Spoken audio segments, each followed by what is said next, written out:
அனைத்துலக சினிமா ரசிகர்களுக்கு சினிமா கொட்டகையின் அன்பான வணக்கம். 1941ஆம் ஆண்டு வெளிவந்த அனைத்து படங்களையும் வரிசையாக பார்த்து வருவதில் இப்போது நாம் அந்த வரிசையில் அடுத்து காண இருக்கும் திரைப்படம் சாந்தா என்ற படமாகும். இப்படத்தினை பக்தானி புரொடக்ஷன்ஸ் என்ற பட நிறுவனம் தயாரித்திருக்கின்றது. கதை எழுதி கதாநாயகனாக நடித்ததுடன் படத்தை இயக்கி இசையமைத்திருக்கிறார் PS சீனிவாசராவ் என்பவர். இனி இந்த திரைப்படத்தின் கதை சுருக்கத்தை பார்ப்போம். சாந்தாவும் மணியும் மருத்துவக் கல்லூரியில் பயிலும் காதலர்கள். இவர்களது காதலுக்கு சாந்தாவின் வீட்டில் எதிர்ப்பு வருகிறது. காரணம், மணி தாழ்த்தப்பட்ட வகுப்பை சேர்ந்தவன் என்பதால். எனவே தமது சமூகத்தைச் சேர்ந்த மாணிக்கம் என்ற இளைஞனை சாந்தாவிற்கு திருமணம் செய்து வைக்க சாந்தாவின் தாய் முடிவு செய்கிறாள். தனது காதலனை மறக்க முடியாமல் தவிக்கும் சாந்தா தற்கொலை செய்து கொள்ள முடிவு செய்கிறாள். சாந்தாவை தற்கொலை முடிவிலிருந்து காப்பாற்றும் மணியின் மேல் கோபம் கொள்ளும் மாணிக்கத்தின் தந்தை தனது மகன் மாணிக்கத்திற்கு கிடைக்காத சாந்தா தாழ்த்தப்பட்ட வகுப்பைச் சேர்ந்த மணிக்கு கிடைக்கக்கூடாது என்று சாந்தாவை கடத்தி ஒரு இருண்ட குகையில் தங்க வைக்க ரவுடிகளை அனுப்புகிறான் மாணிக்கத்தின் தந்தை. இதனை அறிந்த மணி அங்கு சென்று அவர்களுடன் சண்டையிட்டு சாந்தாவை காப்பாற்றி பெரியோர்கள் சம்மதத்துடன் திருமணத்தை செய்து கொள்கிறான். இதுதான் சாந்தா திரைப்படத்தின் கதை சுருக்கமாகும். படத்தின் தலைப்பு வேடத்தில் சாந்தாவாக அன்றைய இளம் ரசிகர்களின் கனவு கன்னியாக போற்றப்பட்ட பாரிஸ்டர் பியூட்டி என்று வர்ணிக்கப்படும் KT ருக்மணி அவர்கள் இந்த திரைப்படத்தில் சாந்தமான நடிப்பை சாந்தா என்ற பெயரில் சிறப்பாக வழங்கியிருக்கிறார். இதற்கு முன் KT ருக்மணி அவர்கள் நடித்த அனைத்து படங்களும் பெரும்பாலும் சண்டை காட்சியுள்ள படமாகவும் அதில் சண்டை காட்சி ராணியாகவே KT ருக்மணி அவர்கள் நடித்திருந்தார்.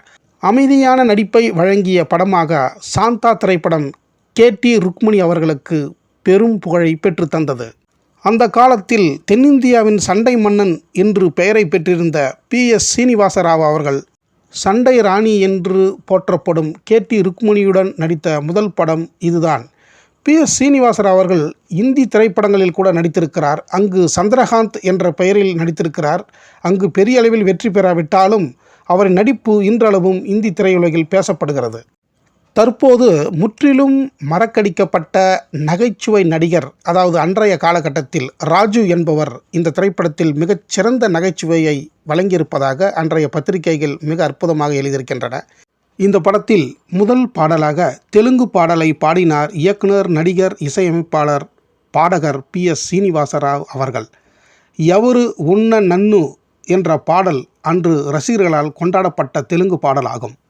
பாடல்களுடன் வசனங்களை செல்லப்பா என்பவர் எழுதியிருக்கிறார். இந்த திரைப்படம் அன்று பம்பாயில் உள்ள பாரதியா என்னும் படப்பிடிப்பு தளத்தில் படமாக்கப்பட்டிருக்கிறது.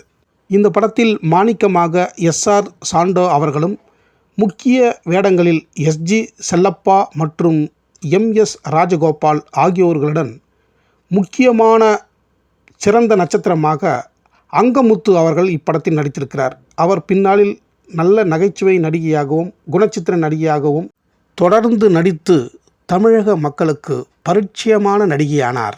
இத்தனை சிறப்புகளை கொண்ட இந்த சாந்தா திரைப்படத்தின் எந்த படச்சுருளும் நமக்கு ஆதாரமாக கிடைக்கவில்லை என்பது வருத்தமான தகவல்தான். இந்த திரைப்படத்தினை பற்றி வேறு எந்த தகவல்களும் நமக்கு கிடைக்கவில்லை. கிடைத்த தகவல்களை இங்கு அப்படியே பதிவிட்டு விட்டோம். இதுவரை இந்த சாந்தா என்னும் திரைப்படத்தினை சினிமா கொட்டகைக்கு வந்து பார்த்த அனைத்து கலைநேச நெஞ்சங்களுக்கும் என் நெஞ்சார்ந்த நன்றியை தெரிவித்துக் கொண்டு, இனி இதே 1941ஆம் ஆண்டு வெளிவந்த மற்ற அனைத்து படங்களையும் அடுத்தடுத்த வீடியோவில் தொடர்ந்து வரிசையாக பார்ப்போம். நீங்களும் பார்த்து உங்களின் கருத்துக்களை வழங்குங்கள் என்று கேட்டுக்கொள்கிறேன். நன்றி, வணக்கம்.